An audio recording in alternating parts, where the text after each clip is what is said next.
Bienvenida a esta charla virtual organizada desde el Seminario Género, Culturas Populares y Juveniles de la carrera de Comunicación Audiovisual de la Escuela de Humanidades de la UNSAM. Con el nombre Mujeres en la Guerra de Malvinas, Discursos, Memorias e Identidades, queremos unir voces de investigadoras, protagonistas, y acercar a nuestros y nuestras estudiantes una oportunidad de unir propuestas metodológicas de análisis de la identidad colectiva, en este caso desde la lingüística y los discursos, y a la vez visibilizar parte de nuestra historia con narrativas que, si bien no son nuevas, emergen en este tiempo con una mayor potencia de circulación. Y si hablamos de memoria colectiva, también tenemos que hablar de personas que se sumaron y sumaron sus voluntades para poder llegar a esto aquí hoy, y siempre estas construcciones son finalmente colectivas, ¿no? Así que quiero agradecer en primer lugar a Juan Bonín, que es colega de la carrera de Estudios de la Comunicación y parte del CELES, por hacer el contacto con Paula Salerno. Gracias, Paula, que desde un viaje en el exterior aceptó este convite de poder calendarizar la charla dentro del emblemático mes de abril de Malvinas, ¿no? Y cursó las invitaciones a nuestras disertantes de lujo del día de hoy. Contamos con Estela Maris Bota y con Helen Otero. Teníamos también pautada la presencia de Juana Álvarez, luego Helen va a comentar, lamentablemente tuvo un problema de salud y no nos va a poder acompañar. Para comenzar con nuestra propia Escuela de Humanidades, quiero mencionar a Ana María Vara, que es directora de las carreras de comunicación en la escuela, y a Josefina Giglio, que es docente de Comunicación y Derechos Humanos, Narrativa de las Memorias, por sumarse a la iniciativa, y a las compañeras del área de comunicación institucional por las piezas y acciones de difusión, Alejandra Raca y Laura Dos Santos. También agradezco a Soledad Arregues, de la Facultad de Ciencias Sociales de Lomas de Zamora, por la invitación a ser parte de la investigación que dirige Malvinas desde la mirada del conurbano bonaerense, y por habilitar una línea de género dentro de esa investigación. Contamos con la presencia de Luz Canela Sushi, secretaria de Investigaciones de la facultad, y en ella muchas gracias a todo el equipo de Lomas de Zamora por acompañar esta actividad. Sabemos también que hay estudiantes de Lomas de Zamora y nos enorgullece hacer posible esta siempre declamada, pero no siempre efectivizada, articulación entre nuestras universidades públicas. Sabemos que también hay autoridades y colegas que se convirtieron en amigas de nuestra propuesta, especialmente desde el encuentro de producciones comunicacionales en clave de género. No pude recorrer por todas las viñetitas para ver si efectivamente ya pudieron conectarse, pero bueno, comprometieron la presencia Malvina Rodríguez, secretaria de Comunicación Institucional de la Universidad de Villa María, y Carla Bendaño, directora de la carrera de Comunicación, no sé si están presentes. Martín González Frigoli, director de la Tecnicatura en Comunicación Digital de la Facultad de Periodismo y Comunicación Social de la Universidad de La Plata, colegas de la Facultad de Ciencias de la Comunicación de la Universidad Nacional de Córdoba y del Programa de Educación Popular de la Universidad Nacional de Quilmes. Quiero destacar especialmente la participación de Ludmila Fredes, directora de Género y Diversidad Sexual, perteneciente a la Secretaría General Académica de nuestra Universidad de San Martín, y a todo su equipo. La verdad que nos prestigian con su acompañamiento. Muchísimas gracias, Ludmila. Y bueno, para dar la bienvenida oficial, quiero dar la palabra a la secretaria académica de nuestra Escuela de Humanidades, la magíster Ayelen Luna, y también le quiero agradecer públicamente su predisposición permanente por acompañarnos siempre en estas actividades. Ayelen. Bueno, buenas tardes a todas y a todos. La verdad es que es un gran honor que volvamos a tener una actividad de la mano de esta cátedra, que no ha sido, digamos, para nada pequeña su trabajo hasta ahora, al contrario, y me parece que el resultado de ello es este encuentro, con lo cual me pone muy, muy contenta. Y que sigamos trabajando en conjunto entre dos universidades, me parece que también es un trabajo que hay que destacar y que nos hace un poco mejores en el transcurrir por el espacio académico. En ese sentido siempre es una gran satisfacción escuchar a otros profesionales y saber qué sucede en otras universidades. Así que nada, en primer lugar, felicitarlas y felicitarlos por las organizaciones de estos eventos y demás. Hay hoy 130 personas conectadas, veo allí, me parece que eso también da cuenta de este maravilloso trabajo. Que sigamos pensando en clave de estas temáticas de género también me parece que son más que necesarias y que nos obligan como profesionales de la educación a seguir trabajando en esa línea. Y me parece súper interesante, por supuesto, la temática. Quiero agradecer a todos quienes van a participar, a Paula, a Helen, a las participantes estrellas que tendríamos hoy. Así que me parece Estela Maris, no me quiero olvidar los nombres de ninguna, estoy casi diciendo sin leer. Estela Maris y Juana, me parece que sus acompañamientos y sus charlas en este encuentro van a ser más que enriquecedores para cada uno de nosotros, así que les agradezco especialmente la participación, así que no me queda más que disponerme a escuchar un ratito, porque estoy dando clases en esta franja horaria, así que me tomé este ratito para dar la bienvenida y para acompañar institucionalmente este tipo de eventos, para agradecerles especialmente en nombre de la universidad y de la Escuela de Humanidades por la participación y por el trabajo dedicado y con la seriedad que lo hacen, me parece que también hay que destacarlo, así que les agradezco especialmente y aprovecho para dar la bienvenida formal al evento y les paso la palabra a Gabriela para que siga en la conducción. Gracias. Bueno, muchas gracias, Ayelen, muchísimas gracias realmente. Bueno, ahora sí entonces vamos a presentar a nuestras invitadas. En primer lugar hablará Paula Salerno, que es doctora en lingüística por la Universidad de Buenos Aires. Está realizando su postdoctorado con beca CONICET en el Centro de Estudios del Lenguaje en Sociedad, el CELES, de nuestra Universidad Nacional de San Martín.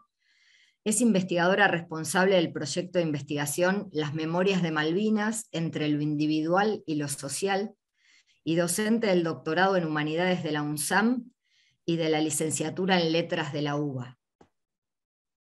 Paula, si querés arrancar.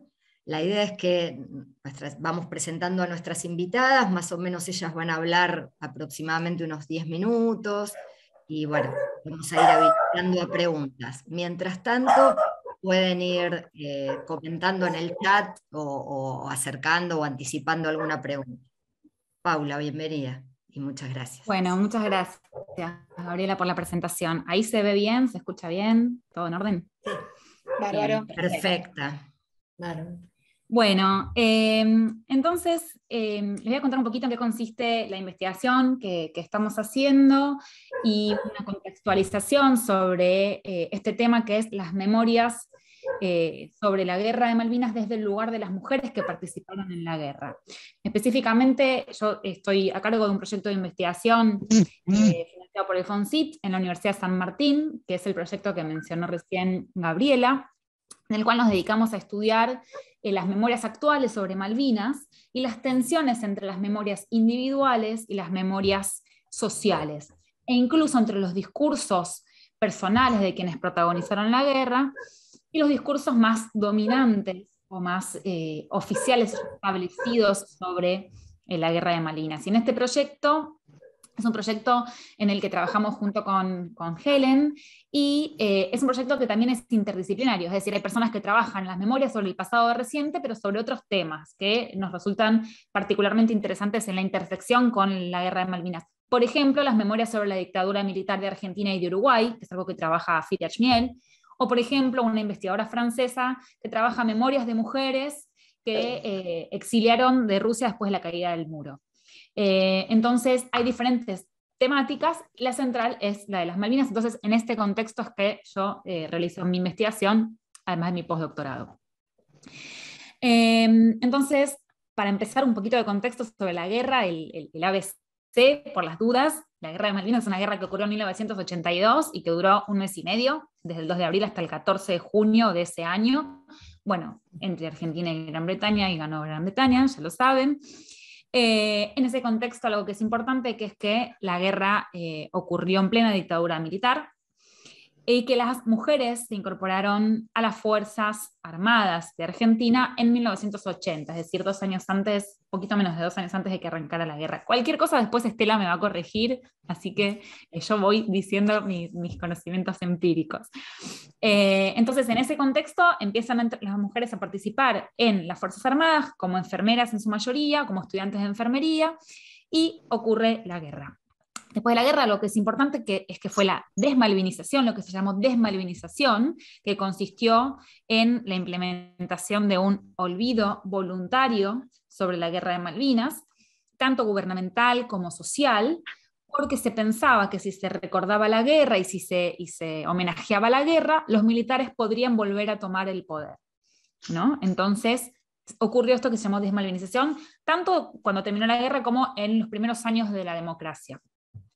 Bueno, otra cuestión importante es que hay una ley que define la condición de veterano de la Guerra de Malvinas en masculino, y esa ley es importante porque dejó afuera a muchas personas que también son veteranas o veteranos y que no son reconocidas o reconocidos a causa de esa ley, que después podremos ampliar en las preguntas y que Estela incluso nos puede contar. Y las primeras políticas de reparación hacia quienes combatieron y quienes participaron en Malvinas, después de la desmalvinización, ocurrieron en la década de los 90 y sobre todo a comienzos del siglo XXI. ¿Sí? Entonces, particularmente a partir del inicio del gobierno kirchnerista, empezaron a haber un montón de políticas de la memoria con un auge memorial, y la Guerra de Malvinas empezó a ocupar un lugar muy importante. En ese contexto, yo hice mi doctorado y estudié los discursos dominantes sobre la guerra, es decir, los discursos presidenciales, los discursos mediáticos, y me di cuenta de que a medida de que yo estudiaba eso, empezaban a surgir otras voces en paralelo que no estaban en la memoria oficial de las Malvinas.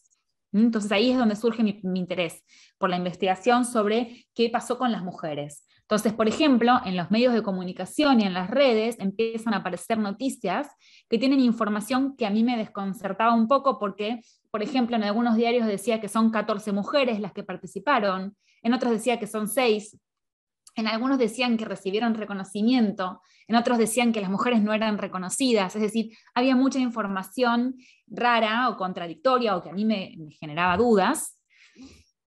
Y ahí va. Y esto ocurre sobre todo a partir del año 2014. A partir del año 2014, las mujeres que participaron en la guerra empiezan a aparecer en los medios de comunicación, en la escena pública. Si bien ellas empezaron a juntar un poco antes, ¿no? Hacia 2010 más o menos, se empezaron a encontrar por grupos de Facebook, empezaron a hablar.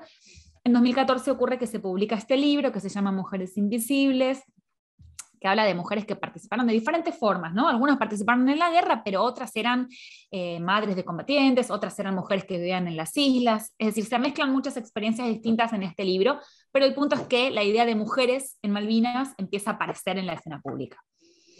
Y en 2017, una veterana de guerra, que es Alicia Reynoso, escribe este libro que se llama Crónicas de un olvido, que también, recordemos que fue el año 35 de la guerra, un aniversario que fue importante, y empiezan a aparecer entonces no solo los discursos sobre las mujeres, sino las voces de ellas. Ellas empiezan a hablar, como por ejemplo ocurre con Alicia, o por ejemplo a Estela cuando la empiezan a entrevistar los diarios, ¿no? Y también aparecen ellas en algunas producciones audiovisuales, por ejemplo, que les dan voz a ellas, ¿no? Por ejemplo, un programa que se llamaba Crónicas de la Enfermería Argentina, que reúne mujeres de diferentes fuerzas, o por ejemplo, el corto de Gretel Suárez, que está por ahí, Gretel, que se llama Las Aspirantes, que es sobre un grupo de aspirantes navales de la Escuela de la Armada. Algo importante que es que en todos estos discursos lo que se empieza a ver es que en realidad las experiencias de las mujeres fueron muy distintas. Las Fuerzas Armadas son 3, Ejército, Armada, Fuerza Aérea, y hubo mujeres en las 3 fuerzas, que tenían diferentes roles, desde las enfermeras profesionales, como el caso de Estela, hasta, por ejemplo, estudiantes de enfermería, de la Armada, en el caso del corto que les mencionaba recién, o instrumentadoras quirúrgicas, radiooperadoras, radiotelegrafistas, es decir, diferentes funciones.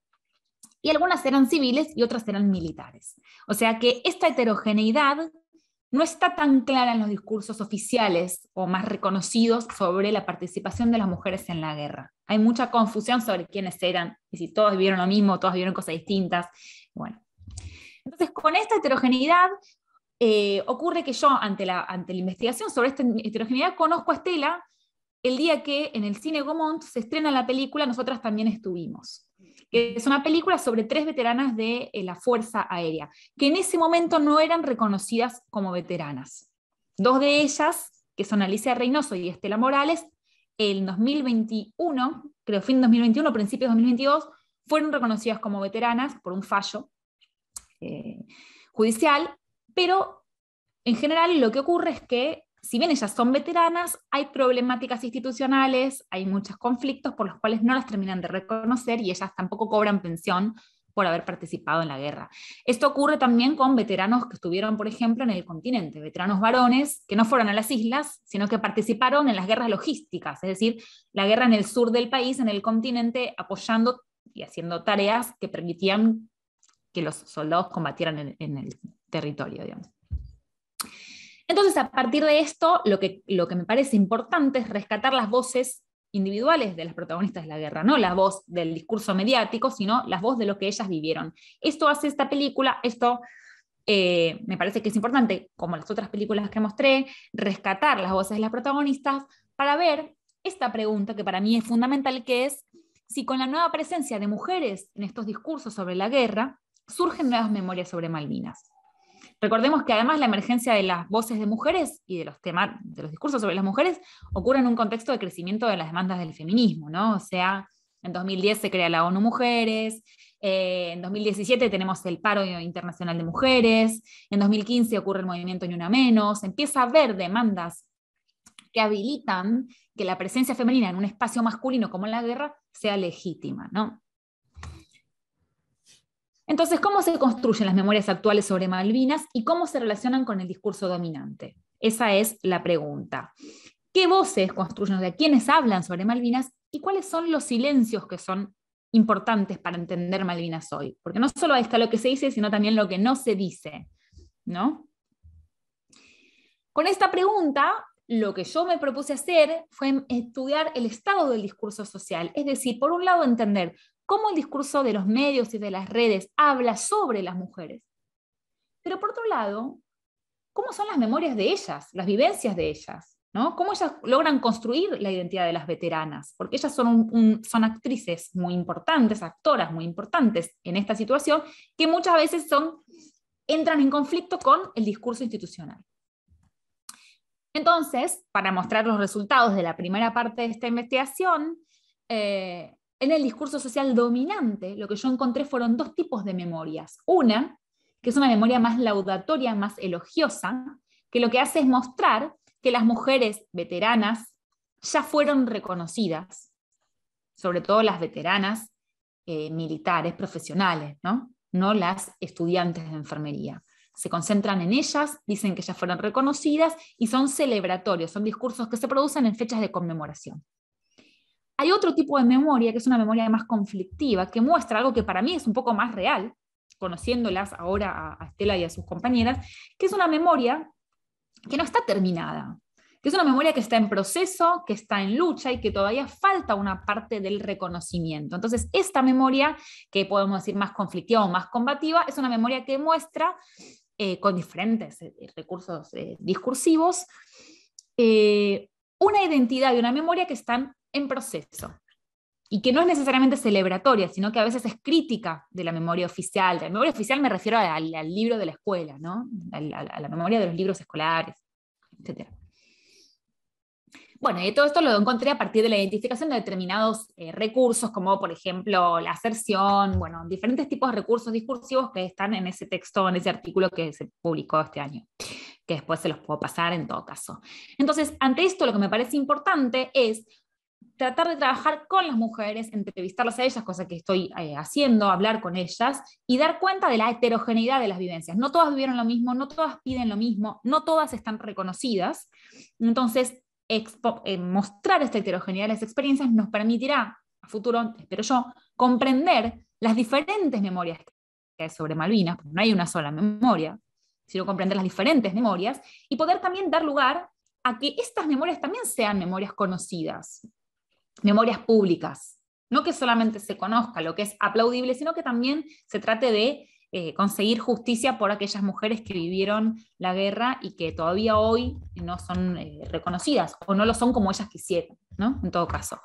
Bueno, en fin, esto es lo que me parece que es más interesante, tratar de no quedarnos con la historia dominante, sino poder entender el lugar de las mujeres, y esto después se los va a contar Estela, ahora les va a contar ella cómo vivió la guerra, pero bueno, nada, esto es parte del marco del proyecto PICT. Si a alguien le interesa el PICT, nos puede escribir, por supuesto, si quieren estudiar el tema, trabajar el tema, charlar con nosotras o lo que sea, acá está el correo. Y bueno, eso es todo, le voy a dar, ya son 12 minutos, le voy a dar la palabra a Estela para que ella cuente cómo vivió la guerra y bueno, qué hizo, cómo es, todo. Gracias. Gracias, Paula. Bueno, vamos a decir simplemente que como presentación que Estela Maris Bota es veterana de la Guerra de Malvinas, en la que participó como enfermera profesional de la Fuerza Aérea y actualmente sigue ejerciendo su profesión en la Escuela de Suboficiales de la Fuerza Aérea. Así que te escuchamos, Estela. Bueno, muy buenas noches a todos. Es un placer poder compartir un poquito mi historia, para que, digamos, tengan conocimiento de más o menos cómo la vivimos nosotros. En realidad, en mi caso personal, yo en ese momento, en el 1982, cuando se inició la guerra, estaba destinada en el área material Córdoba, en donde ejercía como cabo principal, enfermera profesional. El Comodoro Luteral, que en ese momento era el jefe del escuadrón, nos llama, éramos 8 las cabos principales que estábamos en ese momento, y bueno, y nos pregunta quién quería ir a Comodoro Rivadavia, o él designaría. Bueno, en mi caso particular, yo era una de las más modernas porque egresé en el 81, en julio del 81, y había promociones del julio del 80, diciembre del 80 y julio del 81. Entonces esperé que llegara mi turno, y cuando llegó mi turno le dije yo, señor Comodoro. Bueno, cuando le dije yo, señor Comodoro, mi corazón explotaba, porque era algo que yo había soñado toda mi vida. Poder servir a mi patria era un honor, un orgullo para mí, así que decidí en ese momento decir que sí, y bueno, y así fue como él me dijo que era desafectada de sus actividades, y bueno, así fue como armé mi equipo, que nos dieron un bolsón verde re grande, nos pusieron un montón de cosas adentro, y bueno, y de repente nos dieron un pasaje para viajar en tren. Viajamos con otra compañera, Mónica Rosa, que ella estaba en el hospital, ella fue designada. En ese momento ella no estaba muy de acuerdo con lo que le había tocado, pero bueno, yo la alentaba, le decía, dale, Mónica, bueno. Mi espíritu y mi actitud en ese momento era muy positiva. Ella un poco no estaba muy contenta, estaba media, digamos, triste, algunas lágrimas se le caían. Bueno, cuando pasamos por Villa María, porque yo soy nativa de ahí, ella también, estaban mis padres y los padres de ella esperándonos en el andén, pedimos permiso para poder descender. Y bueno, y cuando descendimos del tren nos encontramos con nuestros padres, y mi mamá me dice, ¿por qué, hija? ¿Por qué? ¿Por qué lo hiciste? Digo, mamá, para mí es un orgullo de ir a servir a mi patria, de ayudar a mis compatriotas, ahora en este momento me necesitan, así que voy a usar todos mis conocimientos para poder sacarlos adelante como sea. Y bueno, y así fue como llegamos a Comodoro. Allá nos recibió, llegamos un mediodía, bien el día no lo recuerdo, pero llegamos a un mediodía, y ahí estaba el brigadier Irgan y el Comodoro Vidal, quien nos recibe, y bueno, a mí me destinan en el hangar, y parte también digamos, del internado del Hospital Reubicable. El Hospital Reubicable estaba asentado en Comodoro Rivadavia, en la 9ª Brigada Aérea. Se asentó ahí porque la turba del terreno de las islas no soportaba su peso. entonces lo instalaron en Comodoro, porque de primera instancia habían dicho que lo iban a llevar a las islas. Pero como el terreno no era propicio, lo instalaron en Comodoro Rivadavia. Bueno, en el hangar se hacía el triage, en donde se recibían a los heridos. Llegaban con las evacuaciones que traían los Hércules, o ya sea la Marina, o ya sea el Ejército. Llegaban de a 10, 15, 20, algunas veces 30. Colocamos, yo que estaba en el hangar, preparaba mantas en el piso, porque eran tanta la cantidad y no teníamos la suficiente camilla, entonces las poníamos una al lado de la otra.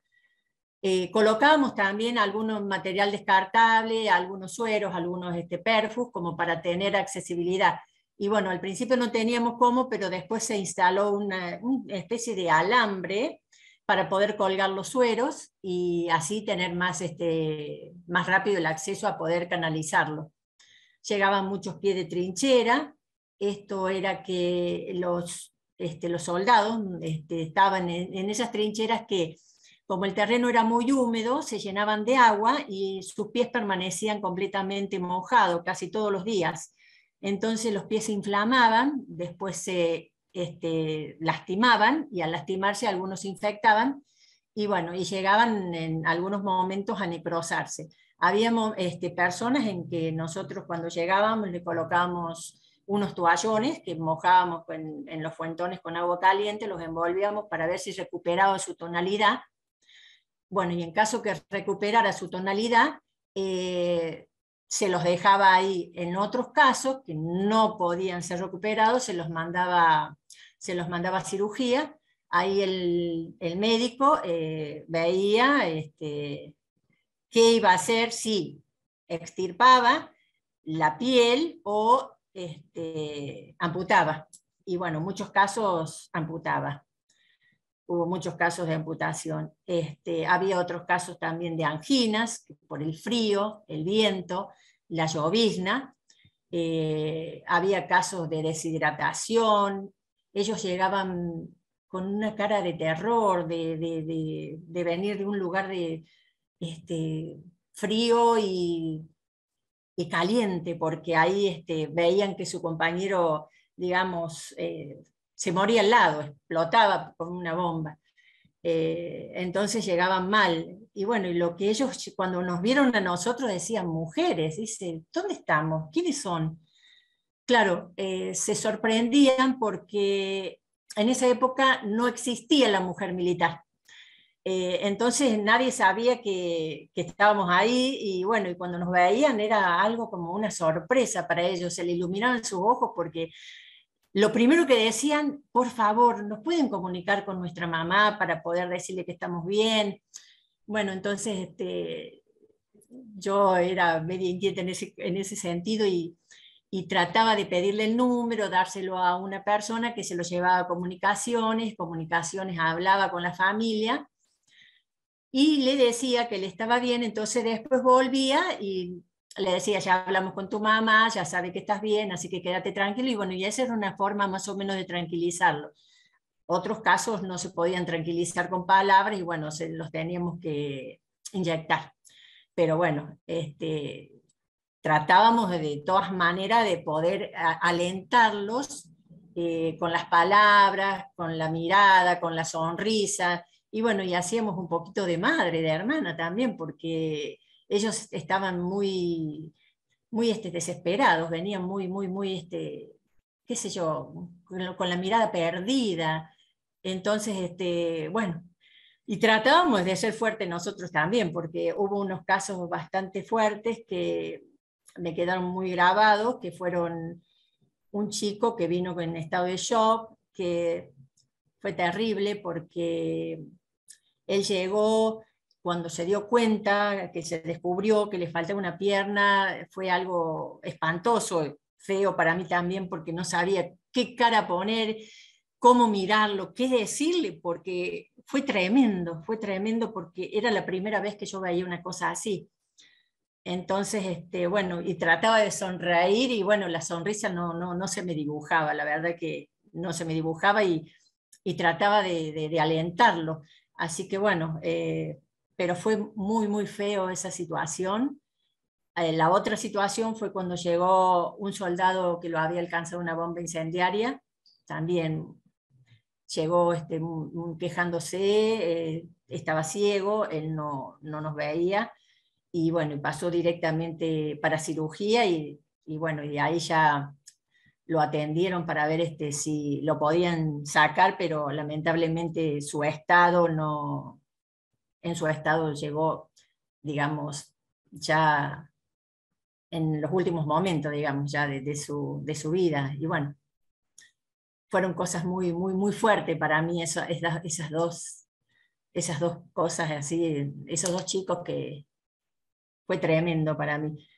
Pero bueno, tratábamos de ayudarnos entre nosotras. Cuando quedábamos solas, nos daban tareas, no nos dejaban estar, que pensáramos mucho, siempre nos mantenían ocupadas, por el hecho de que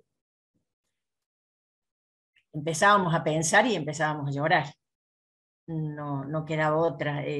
Se nos caían las lágrimas, y bueno, nos alentábamos una con las otras, pero fue bastante duro porque eran unas situaciones muy, muy, la verdad que no creí que iba a haber todas esas cosas. No pensé nunca que, sabía que iba al hospital, sabía que iba a ayudar a la gente herida, pero nunca me imaginé ver esas situaciones. Esas dos situaciones me superaron.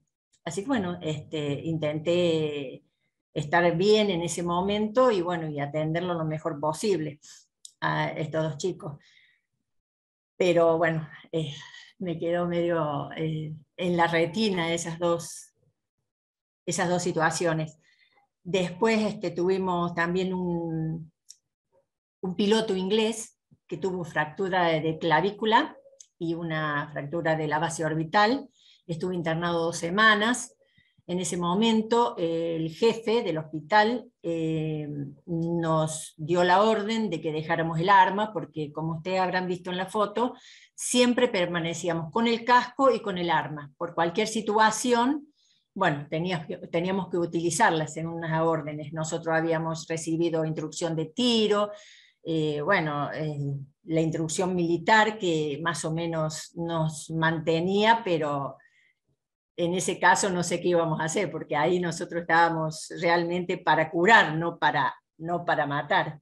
Pero bueno, nos retiraron el arma y bueno, lo atendíamos. Y en lo que más nos llamó la atención de este oficial inglés es que uno de los médicos, hablando con él, le dijo por qué atacó, y él le dice, fue solamente por orden, no tenemos nada contra ustedes, no tenemos nada contra los argentinos, simplemente cumple una orden. Entonces teníamos que atacar. Él había caído a aguas argentinas y fue rescatado por nuestra gente, por eso llegó al hospital. Así que, bueno, estuvo ahí 2 semanas y después se lo llevaron, ya prisionero, por supuesto. Una vez que se recuperó, fue atendido como correspondía, como cualquier otro paciente nuestro. Y bueno, cuando llegó el momento que él ya se había recuperado más o menos, lo trasladaron. La que ayudó a enyesarlo fue Elda Zuluaga con el capitán Baruso, que fue el médico que lo enyesó en el hospital aeronáutico. Hay una foto en donde está Elda con el capitán Baruso enyesándolo. Y bueno, también tuvimos, qué sé yo, una situación de alarma cuando pasaron unos helicópteros ingleses, nos llevaron a una especie de cámara séptica, algo así, porque en ese momento todavía no estaba armado el refugio. Después se armó, y como es nos pusieron ahí adentro y nos dijeron, bueno, estén acá, porque bueno, lo primero que querían era digamos, protegernos. Siempre nos protegían de todo. Siempre nos trataron muy bien, nunca tuvimos problema en ninguna orden. Por supuesto que en mi situación cuando a mí me decían haga tal cosa, lo primero que se trataba de hacer lo más rápido posible era lo que nos habían indicado para poder salir adelante y poder sacar al paciente. Así que, bueno, qué sé yo. Y cuando estuvimos ahí adentro de esa cámara séptica, fue terrible porque teníamos miedo de que llegara una bomba y explotara nuestro hospital, dónde íbamos a atender, qué iba a ser de nosotros si llegaban ahí los ingleses, porque habíamos sentido cosas muy feas que le pasaban a las mujeres, entonces teníamos un miedo bárbaro, así que bueno, no sabíamos si era 1 minuto, 10 minutos, 1 hora, lo que estuvimos ahí en ese momento. Cuando vimos que nos abrieron la tapa y pudimos salir, bueno, respiramos y dijimos, ay, nuestro hospital está en pie, lo que más nos importaba, lo que más nos interesaba. Y, bueno, y así fueron los días, el hospital se mantenía bajo un generador, Comodoro Rivadavia estaba a oscura, no permitían luces, como estaba en situación de alerta, solamente algunas luces de algunas ventanitas de las casas, que es muy minuciosa porque trataban de correr las cortinas para que no se viera nada, por el hecho de que estábamos en peligro, en cualquier momento podía ser atacado. Así que estábamos siempre alerta. Nosotros cuando nos íbamos a descansar, descansar era una palabra, digamos, digamos, por decir descansar, porque íbamos a la habitación, nos recostábamos, pero siempre vestida de verde, solamente nos quitábamos los borseguí porque estábamos siempre alerta al toque de la sirena. Tocaba la sirena y salíamos corriendo para las ambulancias, y las ambulancias nos llevaban ya sea a mí al hangar, a las otras chicas al hospital. El hospital estaba a unos 100 metros de cómo es de la pista, y bueno, y el hangar estaba un poquito más retirado. Llegaban las ambulancias, bajaban a todos los heridos, y de ahí se empezaba a hacer el triage. A la gente de ejército generalmente se la derivaba al hospital de Comodoro, y a la naval, bueno, a la gente al hospital naval. Así que no tuvimos nunca contacto con porque muchas veces nos preguntan si nosotros tuvimos contacto con las chicas de la naval o con las chicas del ejército. En ese momento nosotros no teníamos ni idea que había más personal femenino, ni nada, porque de ahí, de la brigada, de la brigada no salíamos, simplemente íbamos algunas veces, por ejemplo, a llevar la ropa al lavadero, o a buscar alguna mercadería que hacía falta para, digamos, la alimentación, ya sea nuestra o de los evacuados, porque cuando llegaban los evacuados se preparaba, el cocinero ya tenía la orden de preparar la olla con una sopa bien calentita para todos los chicos que venían deshidratados y que podían, digamos, ingerir, porque había otros que no podían tomar nada, y entonces a eso se los colocaba suero. Y bueno, y algunas veces se le hacía sándwich, se le preparaba alguna comidita como para que ellos tengan ese calor humano que necesitaban. Todos los chicos que llegaban, yo les digo chicos porque eran chicos para mí, eran chicos hombres que se transformaron en hombres de golpe, que tuvieron, qué sé yo, esa experiencia tan horrible, y la verdad que fueron hombres de un momento para otro. Y como es porque han sufrido tanto. El único problema que tuvimos fue cuando volvimos. Cuando volvimos se hizo el silencio. Yo volví, me presenté en el área material. Bueno, me dijeron que al otro día tenía que presentarme a trabajar. Cuando tuve el fin de semana, pude ir a mi casa a avisarle a mi mamá que ya había vuelto, que estaba bien, y ella llorando me abrazaba, mi papá, mi mamá, mi hermana. Pero digamos, la sociedad no tenía ni idea de lo que había pasado, no sintió la guerra como la vivimos nosotros, porque Comodoro Rivadavia para abajo era el infierno, era un fuego, era terrible, y de Comodoro Rivadavia para arriba, yo siempre digo, estaban con el Mundial, estaban pensando en el fútbol. Está bien que la gente ayudó, sí, mandó cosas, esas cosas nosotras las preparábamos, porque muchas veces nos preguntan, las cosas que le enviábamos, le mandaban, las cosas que nosotros recibíamos, sí, las preparábamos, nos hacían preparar bultos, ya sea con comida, con ropa, media, guantes, bufanda, qué sé yo, salame, picadillo, no sé, chocolate, un montón de cosas teníamos. Armábamos los bultos con la medicación, el material descartable, las gasas, los apósitos, todas las cosas que hacíamos para que el personal que estaba en las islas, de enfermeros y médicos, pudieran usarlo. Se los enviaban en el Hércules. El Hércules tenía un recorrido, generalmente salía tarde-noche, para que no sea detectado por los radares, tenían un vuelo rasante, llegaban a las islas, tenían de 8 a 12, algunas veces 15 minutos, 20, más no, descargaban todas las cosas y subían a todos los heridos. Y nos traían a donde estábamos nosotros para que los atendiéramos. Por eso mucha gente, cuando me preguntan si les enviábamos nosotros las cosas, sí les enviábamos. El problema era el siguiente: el Hércules llegaba a un sitio nada más, no tenía posibilidad de ir para toda la isla porque estaban los ingleses en la otra parte y no podían, no tenían acceso para llegar ahí. Entonces ellos dejaban las cosas ahí y esas cosas muchas veces no llegaban al resto de la gente por el hecho de que no tenían el paso disponible, porque estaban los ingleses que no se lo permitían. Bueno, y no sé qué más. Tendríamos un mundo para preguntarte, Estela, pero mientras se preparan así las preguntas, Sí. quería retomar algo de lo que había comentado Paula, ¿no? En un comienzo, Sí. que bueno, por ahí desde el 2014 se empezaron a organizar y demás, y que también los medios o los lugares de relevancia en los discursos sociales tuvieron un discurso muy otro.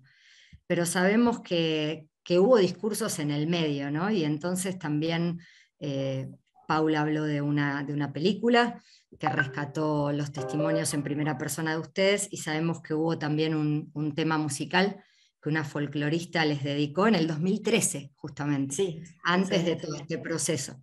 Así que queríamos compartirte la presentación de este video y un fragmento, aunque sea del tema musical, mientras preparamos las preguntas y después seguimos con Helen, si te parece bien. Bueno. Así que voy a presentar. No sé si ahí puedo, colegas, si tengo para presentar, me parece que sí, ¿verdad? Sí, ahí tenés el permiso. Ay, perdón. Uy, no. A ver, ¿cómo hago esto? No, se me tildó la computadora. Ahí vamos. Bueno, hola a todos. Gracias a la invitación a través de Gabriela para este seminario de género. En este caso, bueno, nosotros, junto a Nataliana Sisi, yo, Sonia Vega, compusimos esta canción para las heroínas de Malvinas, las olvidadas, como les decimos nosotros, porque ellas, la historia les debe un lugar. A estas muchachas que partieron en un buque que hacía las veces de hospital, a recibir lo más triste de la guerra, que son nuestros héroes, en una tragedia humana, ¿no? Así que bueno, nosotros la homenajeamos con esta canción y le pusimos ese ritmo así argentinizado, entre guayno, norteño, no de casualidad, sino como reivindicando lo que es la cultura y el quehacer de los pueblos, ¿no? En este caso a través de la música y a través de estas grandes heroínas de la patria.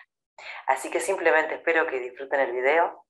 Para contar algún detalle, por ejemplo, les cuento que ellas Viajaron con nosotros algunas de ellas a los festivales para ver cómo recibía el público este homenaje, que las he conocido en persona y viajado con ellas, por ejemplo, Alicia Reynoso, y bueno, y me han contado de primera mano esta historia. Si quieren recorrer este video, que sé que Gabriela lo va a pasar, quiero que sepan que las imágenes son fotos aportadas por ellas, completamente originales.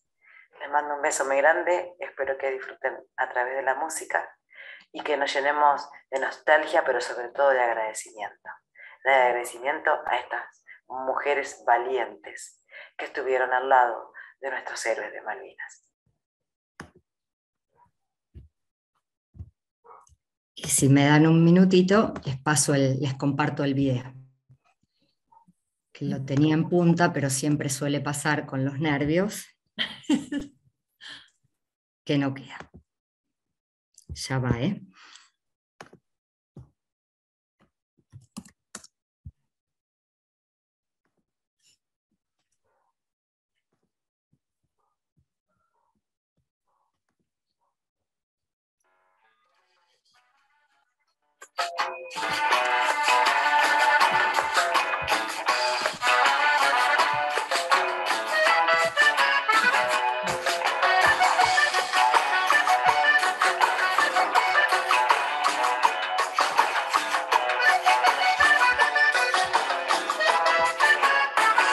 Bajo el blanco y celeste de aquel cielo olvidado, un buque transformado en hospital se hace a la mar, cobija en sus entrañas a miles de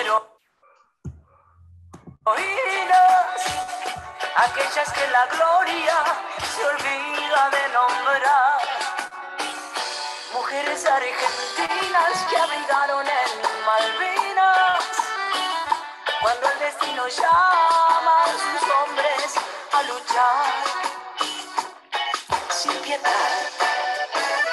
Sentían que debían a esta tierra su energía, dueñas de incertidumbres, aguas bravas que mandan, caladas por el frío que lastima los sentidos, testigos de una guerra desoladora y desigual y absurda, donde solo el viento es ajeno a los lamentos, llevando en sus rincones tristezas del lugar, se vuelven divinas en sus brazos pequeños, miradas que quizás nunca podrán ya despertar, sufriendo carne viva como madres, como amigas de aquellos compatriotas que... Bueno, y allí estaba tu foto, Estela.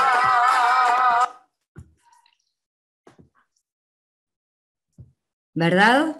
Estabas en varias de esas fotos de primera mano. Bueno, ahora vamos a pasar el link para quienes quieran escuchar y ver el tema, que es muy emotivo. Y bueno, queríamos completar este homenaje con otro discurso, ¿no? No solo los discursos imperantes, sino estos otros que nos surgen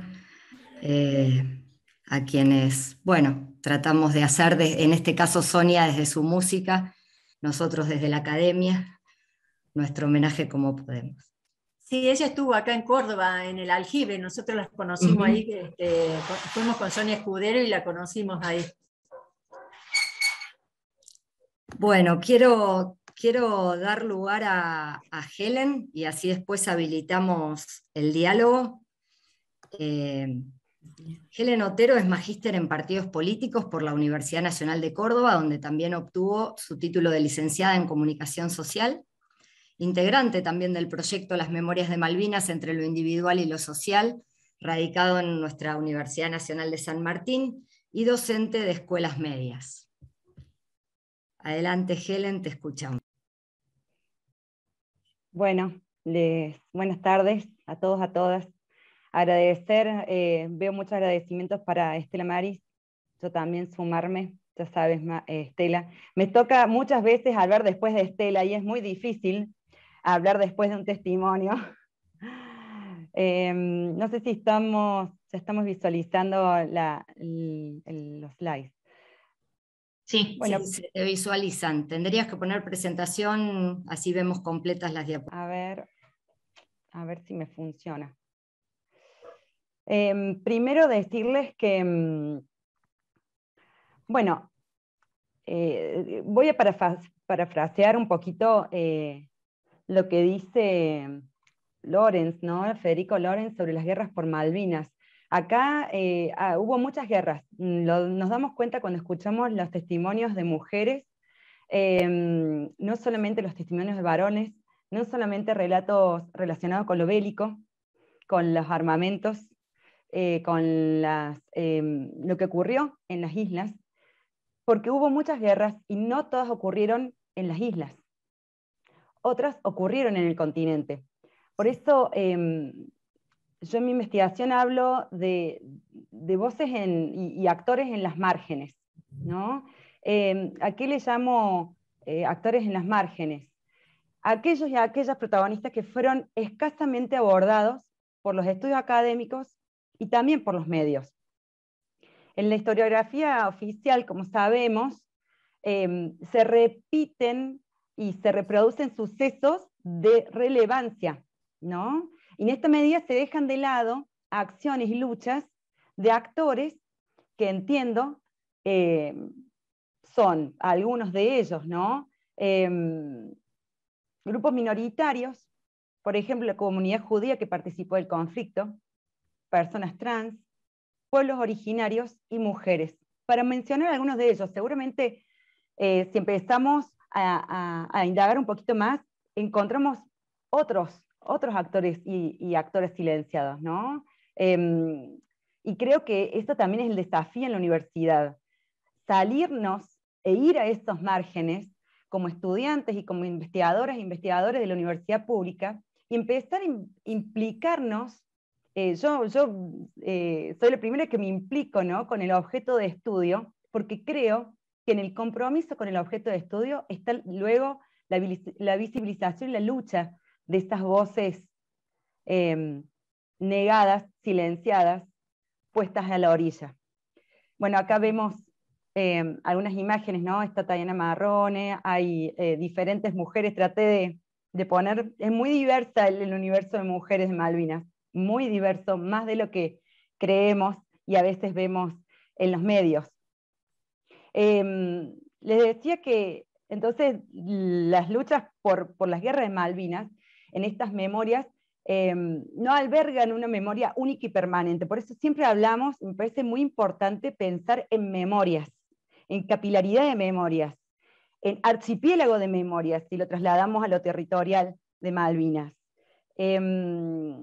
Esto lo dice Jelin, no lo digo yo, pero sí lo tenemos que pensar también y traspolar al evento de Malvinas, donde muy seguido el relato androcéntrico deja fuera, y ha dejado afuera en los últimos 40 años, podemos decir, a los relatos de las mujeres.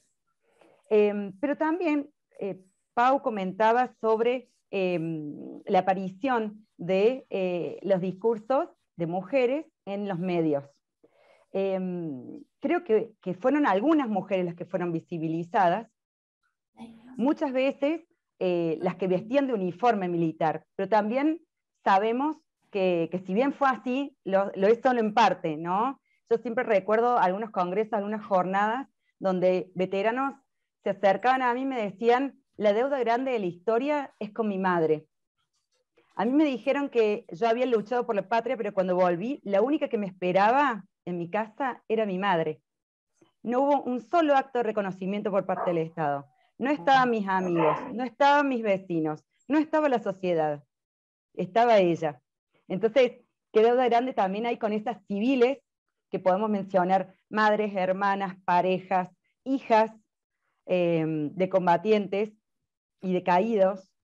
Y también podemos hablar de voluntarias, de madrinas de guerra, aquellas que escribían cartas para seguir alentando este hilo de vida que pendía en las islas, ¿no? Algo también interesante que se dijo fue, bueno, el lugar donde estuvo Estela Maris estuvo en el continente. Y hoy se está discutiendo, y esto es lo que también hablamos con Estela Maris en otro evento, hoy se está discutiendo que ya no hay más 649 caídos. Porque hay movimientos dentro de veteranos que dicen que ya no se considera caído en guerra a quien cayó en el continente. Por ejemplo, aquellos que iban en el helicóptero en Caleta, Olivia, que son 10. Entonces hoy asistimos a eventos oficiales del Estado Nacional, donde hoy figuran 632 y no 649. Es muy fuerte esto, es muy fuerte y creo que tenemos que mencionarlo porque estos son los eventos que, donde construimos la soberanía, ¿no? Donde construimos y deconstruimos memorias. Entonces, ahí también hay un hilito para indagar, ¿no? ¿Quién es y quién no es veterano o veterana de Malvinas? ¿Hay que haber pisado las islas para ser parte del conflicto? Estela Maris no pisó las islas. ¿Es parte del conflicto? ¿No es parte de la guerra? ¿No son parte de la guerra las enfermeras? Una preguntita. Paso rápido porque me entusiasmo y hablo mucho. Y voy a hablar entonces también de cambios en las condiciones de producción discursiva que hubo en los últimos años. Algo dijo Pau de los movimientos feministas. Pero hay otros dos que me parecen interesantes, que es el retorno de Malvinas en el discurso y como política de gobierno al partir de 2003, desde el inicio del gobierno de Néstor Kirchner, podamos retomar este discurso.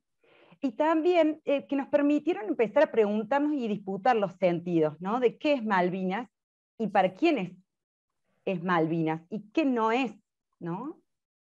Y por otra parte, la inauguración del Museo Malvinas e Isla del Atlántico Sur, que acá también muestran estas memorias fuertes y memorias subterráneas, porque el museo, si damos una vuelta, presenta a solo 6 mujeres que fueron parte de la guerra.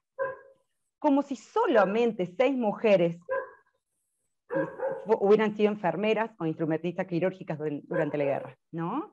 Ahí, de nuevo, entramos en las memorias en disputa.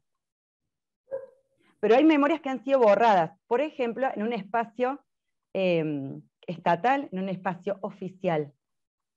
No son las memorias de Estela Maris y de su grupo, no son tampoco las memorias que les voy a presentar en un ratito, ¿no? Entonces también atentos y atentas cuando visitemos espacios de memoria, porque siempre hay estos silencios, ¿no? Entonces, como les contaba recién, mujeres de Malvinas, ¿quiénes son? Podríamos hablar madres, hermanas, novias, hijas, voluntarias, madrinas de guerra, enfermeras asimiladas en la Fuerza Aérea, en el ejército, las instrumentistas quirúrgicas, 3 isleñas fallecidas durante un bombardeo en Puerto Argentino por fuego amigo, digo, hacia ellos, ¿no? Son tres mujeres que son también la vergüenza para Reino Unido, porque las consideran como caídas, y estas mujeres eran civiles, no eran caídas en guerra, no eran caídas en batalla. Y por último, las aspirantes enfermeras de la Armada Argentina, que fueron mi tema de investigación. Pero para mostrar también los olvidos de cómo estoy como sociedad, que ejercemos, que practicamos, quería compartirles una o dos fotos. Esta es Ángela, la mamá de Celso Alegre. Celso Alegre fue uno de los 2 representantes de la comunidad Cuom que cayeron en Malvinas. Y al momento de llegar a las islas, Celso no sabía ni leer ni escribir, por lo que nunca pudo enviar una carta a su familia para relatar sus vivencias. Poco se sabe de las circunstancias de muerte de Celso. Sí que murió el 28 de mayo en Darwin. Y ahí la tenemos a su mamá, que vive en La Leonesa, Chaco Profundo, una casa muy humilde. Hasta hoy está esperando que... bueno, su papá murió esperando a Celso, porque nadie vino a decirles que su hijo había muerto, lo dieron por desaparecido. Su papá, como todo padre, pensaba que había perdido la memoria, que estaba perdido, que ya iba a volver, murió esperando una respuesta del Estado. Y ahí está su mamá, ¿no? Otro rostro de mujeres de la guerra. Hay muchas historias, también para que volvamos sobre lo pequeño, ¿no? Y no sobre los grandes eventos de la guerra, sino también lo micro, las vivencias detrás de la guerra. Voy a solamente pasar a este grupo, que fue el grupo con el que trabajé en mi tesis, que son las aspirantes navales que ingresaron a la base naval de Puerto Belgrano para estudiar enfermería en 1980, 81 y 82, a la Escuela de Sanidad, que queda al sur de la provincia de Buenos Aires. Muchas de ellas eran menores de edad, pero al llegar a 1982, al llegar a abril, participaron de la guerra por haber jurado a la bandera. No fueron de manera voluntaria parte de ellas, sino que el Estado dictador dispuso ponerlas en contacto con heridos de guerra, cuando lo que tendría que haber hecho era volverlas a sus hogares, porque ellas tampoco eran enfermeras profesionales, eran estudiantes. Por eso considero que fueron vulnerados sus derechos. También algunas de ellas sufrieron violencias psíquica, física, que son sucesos impunes hasta el día de hoy. Cuento un testimonio, ¿no?, de Nancy Stancato con respecto a lo que hablaba también Estela, de los víveres, de los chocolates, de las mantas, de todo lo que se enviaba para quienes estaban luchando en las islas. Nancy en un momento ve un container, ese container estaba lleno de víveres, que eran para las islas, pero estaban en el continente. Entonces se animó a preguntar a una compañera, ¿por qué está todo acá? ¿Están llegando deshidratados, desnutridos? ¿Qué está haciendo toda esta comida acá? Esa voz se fue corriendo, y a Nancy le dijeron que le iban a hacer una corte marcial por traición a la patria, por haber dudado de sus superiores. Finalmente le hicieron esperar 3 días para ver si la fusilaban o no. Finalmente le dijeron que le daban la baja por causa de haberse robado yerba, que era una famosa causa en el momento. Entonces que le daban la baja deshonrosa por haber robado yerba. Y que ella no tenía que comentar a nadie nunca lo que había visto en ese container, porque los servicios de inteligencia le iban a estar viendo a ella y a su familia. Dictadura militar, ¿no? Porque todavía no había democracia. Con ese miedo, Nancy, adolescente, volvió a su casa y nunca más dijo nada, no solamente del container, sino de ninguna experiencia de ella en la guerra. Hasta que en estos nuevos contextos de producción discursiva fueron habilitándole a ella y a sus compañeras también, ¿no? Bueno, para ir cerrando, creo que la guerra se vivió de distintas formas y en distintos rincones de la sociedad argentina. Y creo también que las perspectivas de género nos posibilitan tramar sentidos más profundos, más complejos de la guerra, que no son los que siempre nos muestran los medios. Así que celebro también este evento, celebro que tantos y tantas estén conectados, porque creo que es la forma de construir también soberanía, escucharnos, repensar lo que nos contaron, y también comprometernos como estudiantes, como investigadores de la universidad pública. Gracias. Muchas gracias a vos, Helen. Bueno, abrimos a preguntas. No sé, Daniela, si habías relevado algún comentario o alguna pregunta en el chat que no haya sido respondida. Daniela, que es compañera de la cátedra. ¿Qué tal? Buenas noches a todas, a todos.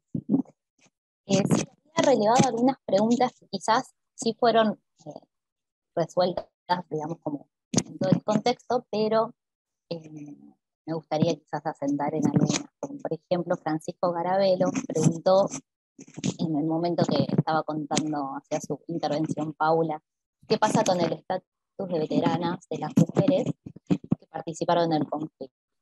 ¿Se las reconoce como veteranas? No sé, Paula o Helen, si quieren como Yo creo que, hola, yo creo que esta pregunta en realidad la debería responder Stella, que es la que más sabe sobre el tema. Como vemos, en principio las situaciones son muy diferentes porque las experiencias de las mujeres son muy diferentes. No sé, Stella, si querés responder, si las veteranas son reconocidas como veteranas. Fuerza Aérea nos reconoció como veterana de Guerra de Malvinas. El Honorable Congreso de la Nación nos dio un diploma y la medalla, pero ahí quedó todo.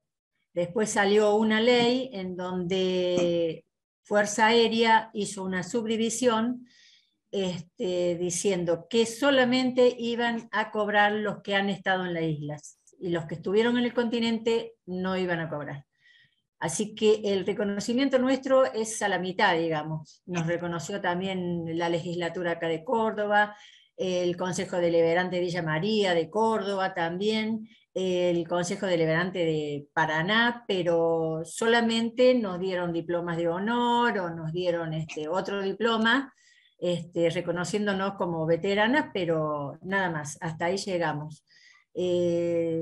Nosotros iniciamos un juicio en el 2011, las cordobesas, que nos dio, digamos, el fallo negativo. Las que tuvieron, digamos, más suerte, como se podría decir, fue Alicia Reynoso y Estela Morales, que en su lucha lograron que en el 2021, como vos dijiste, el fallo salió positivo, pero, como vos dijiste también, aún no cobran.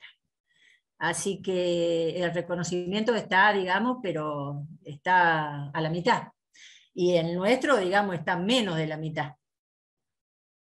La sociedad, digamos, no nos conoce, todavía no sabe la tarea que hemos realizado, no nos conoce, no sabe que éramos personal militar, que éramos enfermera. Hay muy poca gente de Córdoba, los otros días fui a Catamarca y también la gente no tiene ni idea de nuestra labor. No se ha difundido. Puede ser un poco culpa nuestra, o también puede ser a causa de la misma institución que, digamos, nosotros llegamos y no nos dieron la importancia ni la relevancia que pudo haber tenido este hecho, la misma guerra. No, entonces quedamos en silencio. Hay veces algunas veces cuando comento, actualmente, ¿no? También hay gente que, los mismos veteranos de guerra reconocidos, los que estuvieron en Malvinas, nos repudian, nos dicen que nosotros no somos veteranos, que nosotros no tenemos que decir en ningún momento que estuvimos en las islas. Tuvimos un problema en Villa María, me pasó esto, y la verdad que fue muy doloroso, porque yo le dije, en ningún momento nosotros dijimos que estuvimos en las islas, siempre dijimos que estuvimos en el continente, en Comodoro Rivadavia, en el Hospital Rubicable, atendiendo a ustedes mismos, le digo. Y bueno, entonces me levanté y me fui porque me cayó muy mal, me sentí muy mal, y mis otras compañeras quedaron discutiendo, Estela Morales y Mónica Rosa. Y le dijeron que justamente había uno que había tenido un problema de pie de trinchera, y dice, ¿sabe qué? Esa señora que se fue recién es la que lo atendió a usted, le dice. Y bueno, y todo quedó ahí. Después nos fuimos, cuando fuimos a ver al Consejo Deliberante ahí en Villa María, José Escamilla nos hacía el reconocimiento. Quedó a la mitad porque solamente nos pudo dar la placa y un cuadro, y bueno, y el lunch ese que habían preparado no pudieron hacerlo porque tuvieron que hacerlo a puerta cerrada, porque ellos se lo prohibieron.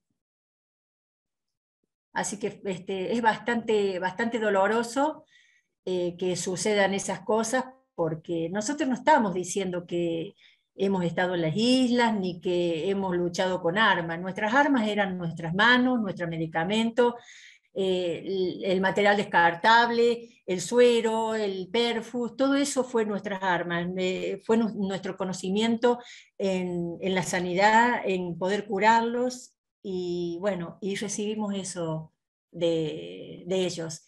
la verdad que es doloroso, es humillante, y muchas veces me hizo bajar la cabeza y callarme porque me hizo sentir muy mal.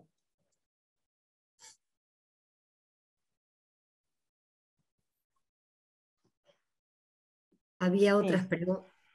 Sí, que rondaban prácticamente en la misma, cómo fueron, si fueron reconocidas socialmente, cómo se siente después de la guerra. Y después, otra que me llamó la atención, y que es una de las preguntas que quizás iba a hacer, sé que no muchas fueron, digamos, a las islas ni a la región.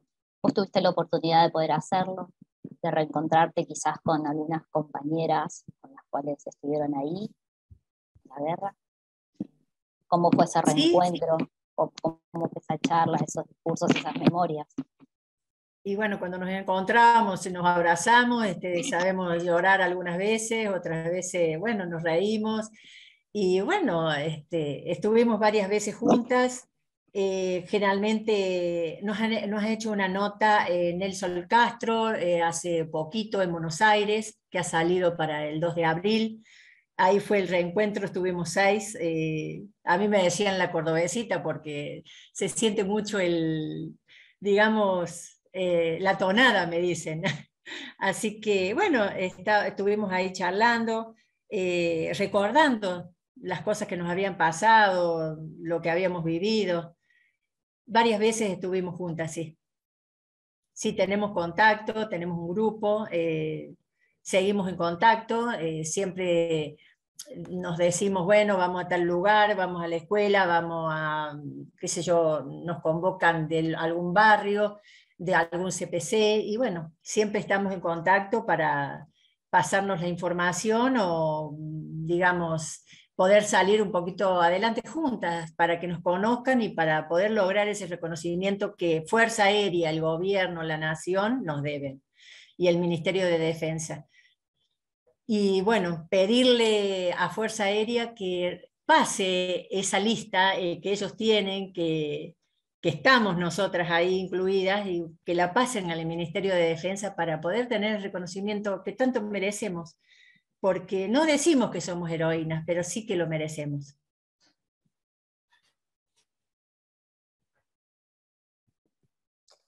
Bueno, ahora que ya terminaron las presentaciones, digo, cualquiera que quiera comentar, podemos habilitar el micrófono y hacer algún comentario o alguna pregunta, ¿no?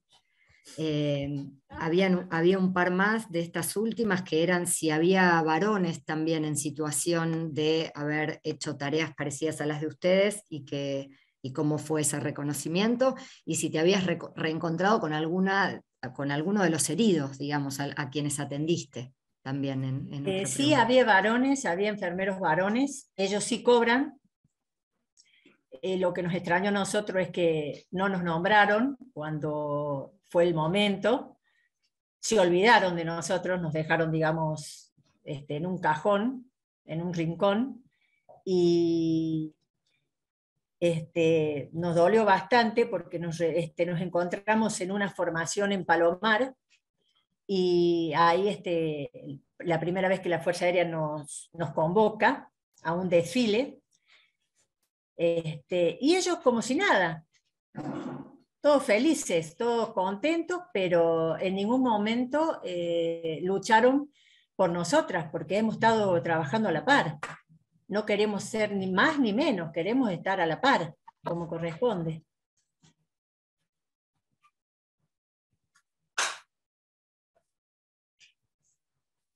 Y sí tuve contacto con un soldado que era de ejército, de Villa María, que lo atendí. Me había dicho que estaba viviendo al lado del cine ópera de Villa María, entonces yo cuando pude fui a la casa de él, estuve hablando con él, lo he visto muy decaído, muy triste, le pregunté si tenía atención psicológica, si había recibido ayuda del gobierno, de alguien, de sanidad, y me dijo la mamá que no, que bueno, yo digamos, le aconsejé que lo llevara porque él estaba muy triste, muy, muy desolado, estaba muy, muy así como perdido en su mundo. Entonces le comenté a la mamá, le dije más o menos qué podía llegar a hacer, y bueno, y cuando volví a buscarlo nuevamente después de unos años, porque la vida me llevó a otras cosas, no lo encontré más, no tuve la suerte de poder encontrarlo, se había cambiado de casa y no tenía ni idea dónde había ido a vivir, así que le perdí el contacto. Después hubo también con un suboficial que habíamos tenido, que era del GOE, que había también, lo habían herido, lo tuvimos internado. Con él tuve la oportunidad de hablar por Facebook, que nos agradeció un montón a mí y a Sonia Escudero por haberlo atendido. Y bueno, con él todavía estamos en contacto, pero con este otro chico de Villa María le perdí el contacto. Ahí veo dos manos levantadas, no llego a ver los nombres, no sé. Sí, Agustín Álvarez Durán, que es de teorías de la comunicación. Sí, hola. Primero, bueno, buenas noches y bueno, muchas gracias a todos por este espacio que está buenísimo, la verdad. Y bueno, nada, preguntarle a Estela primero, lo primero que se me vino a la cabeza, pensando en la actualidad, en cómo se manejan ellas con, si por ejemplo dan charlas o están en contacto con las aspirantes, por ejemplo, de enfermería hoy en día, porque imagino que también el testimonio de ustedes es muy importante, creo, porque por lo menos no somos un país que esté como otros países que capaz tengan más conflictos constantes, y el conflicto en el que estuvieron ustedes fue uno de los más grandes que hubo en el siglo pasado. Entonces, ¿qué relación tienen con las escuelas de enfermería? ¿Tienen relación, o sea, de participar de seminarios, o mismo si las invitaron para participar en materias que se den? En Córdoba, la verdad que lamentablemente ninguna de las cordobesas tuvo la oportunidad de poder ir a hablar a una escuela de enfermería, porque realmente parece que todavía no nos conocen. Todavía no se ha difundido lo necesario como para que nos convoquen. Así que todavía no hemos ido a las escuelas de enfermería. Ninguna de las cordobesas. Muchas gracias. No, de nada. Yami, no tengo tu nombre completo. ¿Cómo están? Primero, quería agradecerle a Estela esta oportunidad de que nos brinde su testimonio y escucharla, la verdad que es muy valioso. También, bueno, es un placer escucharla. Y me quedé pensando en varias cosas. Una, que ella hablaba de cuando inicia todo esto que nos cuenta y su experiencia en el 82, habla de una joven, porque era joven ilusionada de servir a su patria, y después desde la vuelta es un sinfín de situaciones de dolor, porque es desde lo traumático de lo vivido, después de encontrar una sociedad que en cierta forma da la espalda, después también el no reconocimiento y la lucha constante. Entonces tengo varias preguntas, pero voy a simplificar en esto que vos contabas hace un ratito, que decías que mientras el sur ardía, en el resto del país se festejaba un mundial. ¿Cómo fue el proceso personal de, no sé si la palabra es amigarse, pero amigarse con esa sociedad que calculo que en ese momento de dolor algo te habrá generado en el sentimiento como para, no sé, obtener rechazo o algo? ¿Cómo hiciste para amigarte con esa sociedad que sentiste que te daba la espalda en ese momento?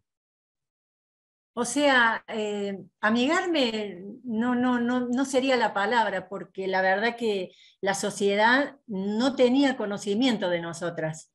Entonces no hubo forma de poder llegar a la sociedad. Aparte, fue un silencio total de nuestra parte también, no porque a mí me lo hayan impuesto, sino porque en ese momento era como normal para nosotros.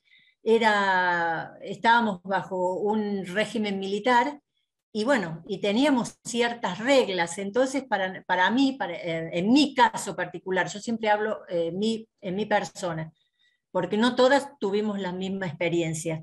En mi caso particular, no fue algo obligado de no hablar, sino se cayó porque no había nadie que nos dijera, ah, muy bien, la felicito, que ha ido para allá, lo reconozco por tal cosa, no, en ningún momento. Entonces fue algo como normal, como una comisión más, como algo que no tuvo mucha relevancia, no tuvo mucha importancia, y bueno, y quedó como si fuera una comisión más, como siempre digo.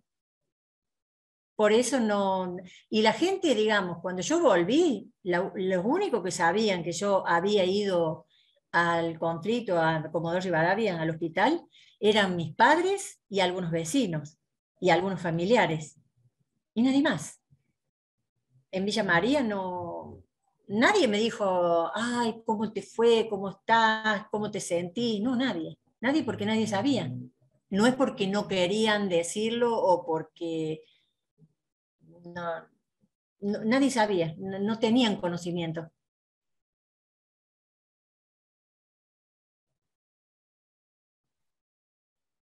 Nos quedaba una mano más levantada, ¿no, Dani? Sí, de Raúl Figueroa. La pregunta, Sí. por favor, media cortita. A ver, Francisco, estuvimos preguntándose.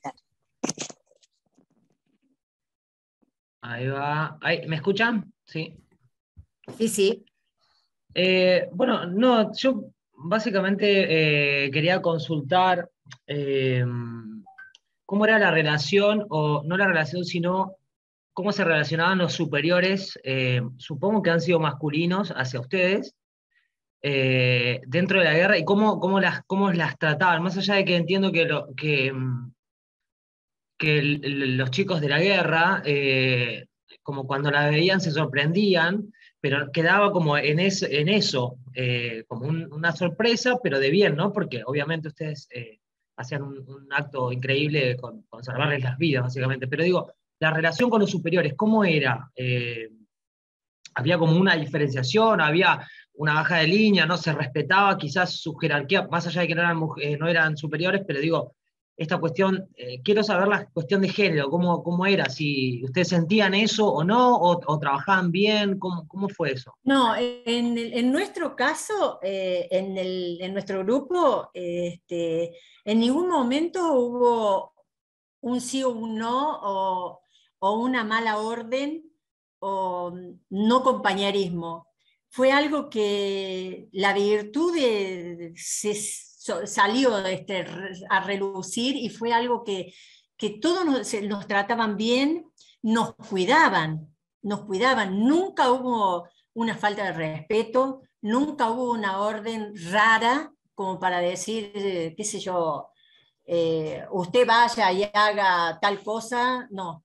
Siempre fue muy respetuoso, nos cuidaban muchísimo, siempre estaban atentos a si necesitábamos algo, si teníamos que ir a algún lado o, qué sé yo, todo en el entorno de la sanidad, ¿no? Si necesitábamos material, si necesitábamos ropa, si necesitábamos jeringas, suero, todas esas cosas, siempre el yeso, los fuentones, los toallones, todo fue muy, digamos, demasiado demasiado bueno para después, al encontrarnos a la vuelta, al encontrarnos con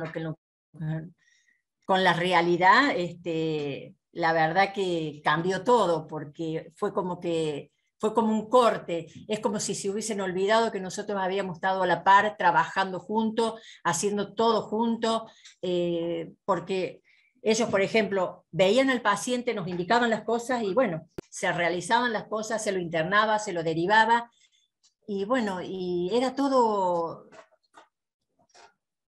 digamos, todo bien, no hubo nada de decir, usted vaya porque usted se ha portado mal, está sancionado, no, nunca. Por lo menos en mi caso particular y en el grupo mío no pasó. No pasó.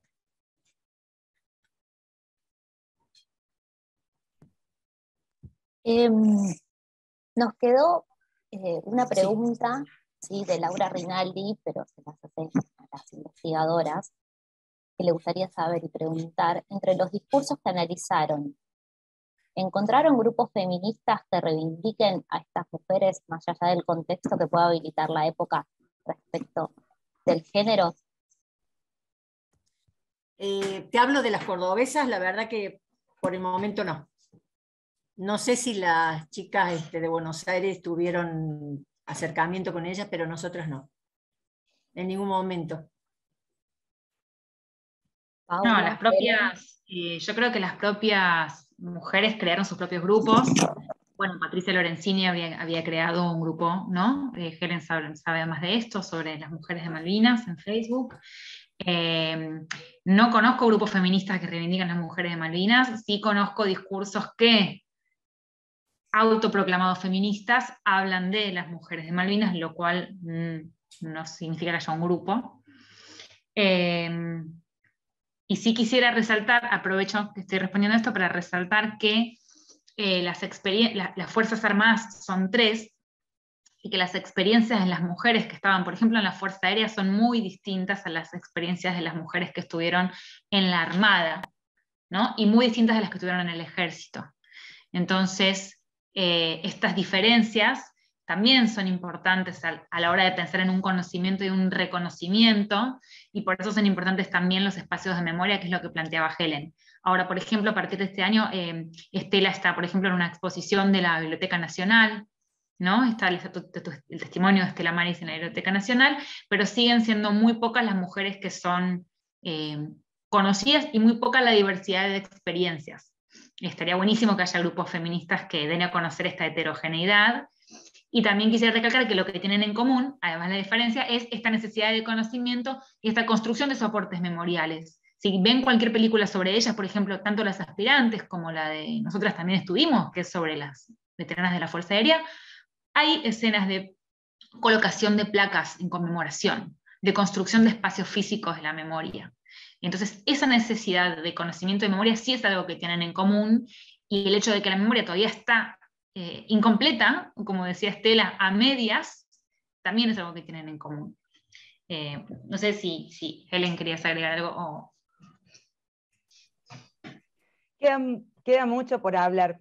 Solamente voy a decir que tampoco encontré grupos feministas que apoyaran la causa, digamos, de mujeres que reclaman su reconocimiento, porque tampoco Malvinas es un tema que suscita mucha adhesión. Y esto hablo también a nivel de, por ejemplo, la propia Universidad Nacional de Córdoba, contadas con las manos las investigaciones que tenemos sobre el tema, mucho menos sobre mujeres. O sea, creo que no es por referenciarme, pero salvo la mía, no hay otra. Y de Malvinas en general no. Quisiera saber, quizás en la Universidad Nacional de San Martín, cuántas investigaciones hay en los últimos 10 años que no sean en relaciones internacionales, ni sobre la resolución 2065, sino sobre construcción de memorias.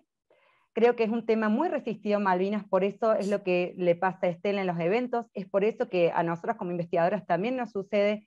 Yo en muchos lugares donde voy se levanta una persona y me discute que no hubieron mujeres porque él no las vio. Entonces, ¿no? Siempre esta proclamación del testimonio como lo único válido, y testimonio desde las islas, que es el único autorizado a hablar. Y me parece que acá estamos rompiendo, intentando romper con eso de discurso monocorde y en general androcéntrico, ¿no? Así que esto. Y también me parece que amerita una cierta revisión de causas, esto último que están diciendo, tanto Paula como vos, Helen.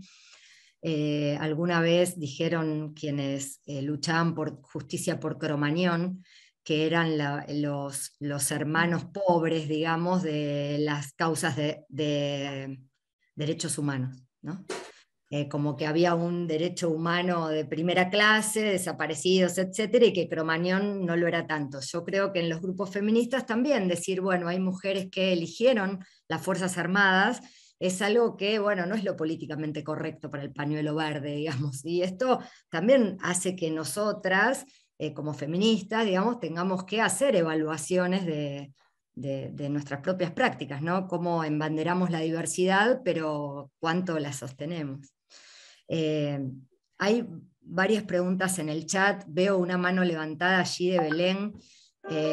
Si es recontracortito, porque la verdad es que ya estamos comprometidas a cerrar, por favor, quiero como nada, llamar a eso, a lo cortito, a la síntesis, tanto en la intervención como en las respuestas. Bajo la mano. Belén.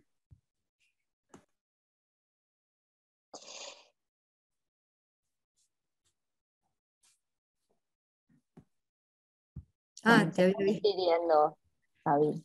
La vi con la mano levantada, pero no. No, está bien. Quería 2 o 3 cuestiones antes de irnos. Una, Paula, vos mencionaste en tu disertación un artículo, te quería preguntar si sos tan generosa de compartirlo aquí para quienes, gracias, para quienes queremos seguir leyendo. Muchísimas gracias. Y después, no sé si estás, Ana, todavía conectada, Ana María Vara, que es la directora de Estudios de la Comunicación y de Comunicación Audiovisual, para pedirte una resonancia sobre la actividad. Brevísimamente, sobre todo agradecer la presencia de Estela y agradecer la lucha de Estela, la presencia de Estela acá, la presencia de Estela en la guerra de Malvinas, que parece tan absurdo decir que solamente son veteranos quienes estuvieron en las islas, cuando en realidad veteranos son todos los que estuvieron en la guerra, y es tan claro que Estela estuvo en la guerra, ¿no? Cuando gran parte del país no estaba en la guerra, como ella también recuerda también, ¿no? Así que bueno, nuevamente insisto, agradecerle a Estela su presencia aquí, su presencia en la guerra, su lucha por la memoria y por la reivindicación de su lugar y su tarea, que es la de todas sus compañeras. Y agradecerle también cómo nos ayuda a reflexionar, sobre cómo recordamos, cómo construimos memoria colectivamente. En esto nos han ayudado mucho Paula y Helen, pero sabemos que la lucha de los protagonistas es fundamental, sigue siéndolo fundamental. Una de las estudiosas de temas de memoria, Elizabeth Chelin, muestra esto en relación con las luchas por los derechos humanos, y yo lo pensaba también cuando desapareció Santiago en el año 2016, ya no recuerdo, Santiago Maldonado, cómo nuestro país todavía le sigue pidiendo a los protagonistas que luchen para que no los olvidemos, ¿no? Y en este sentido me parece que nos queda a todos quienes estamos aquí llevarnos esa tarea de acompañar en esa lucha, de tomarla como propia, porque es nuestra memoria colectiva, es una memoria que tiene que ser lo más completa, lo más diversa, lo más verdadera en el sentido de justamente de esa diversidad posible, y no dejar en las espaldas de los protagonistas solamente esa lucha por esa reivindicación y por esa memoria. Así que gracias, Estela. Gracias, Ana, y quería pedirte también Charo Solís, que es coordinadora del área de formación e investigación de género y sexualidades de la universidad, si también querías cerrar con algún testimonio. Sí, cortito, justo había escrito en el chat, como ya para hacerlo lo más corto posible. No llegué a leerte. Pero nada, un poco eso, ¿no? Como agradecer esta invitación a seguir pensando, insistiendo en una construcción de una memoria colectiva, digamos, poder haber escuchado a Estela, haber escuchado a investigadoras tan comprometidas, digamos, y que también de esta manera nacen los problemas de investigación, nacen las tesis, nacen, digamos, los intereses, y que bueno, que podamos convertir todo eso que estamos sintiendo ahora. Yo estoy muy emocionada y veo que hay mucha gente que también lo está, y creo que de ahí nace, digamos, ese esfuerzo colectivo que podemos hacer por seguir insistiendo en esta memoria colectiva. Y bueno, y también reconocer al espacio del Seminario de Géneros, Culturas Populares y Juveniles, que vienen trabajando hace muchísimo tiempo con estas temáticas, con las temáticas de género. cuando no era, digamos, tan común ni tan corriente acceder a oferta, digamos, para poder formarse en estos temas. Así que también, bueno, agradecer eso, estoy muy contenta de haber participado y de poder haberles escuchado a todos. Así que eso, nada más. Bueno, muchas gracias. Gracias a cada quien por la participación. Sabemos que en los últimos minutos se fue como desconectando gente. Queríamos pedirles si antes de desconectarse podían como poner alguna palabra de qué se llevan, en qué se quedan pensando. Así de paso, bueno, tomamos la asistencia para los certificados y demás. Muchas gracias nuevamente a las compañeras de la Universidad de Lomas de Zamora, a Luz Canela Sushi y a Soledad Arregues por acompañar, por estar. Sabemos que nos queda un largo camino por delante y que esto es una de las tantas actividades que desde Lomas también se hacen, como nos pasa a nosotros desde UNSAM. Así que bueno, muchísimas gracias por la presencia y por haber compartido. Hasta pronto, hasta la próxima. Hasta la próxima. No, gracias a ustedes. Chao, gracias. Muy emotivo todo. Muchísimas gracias.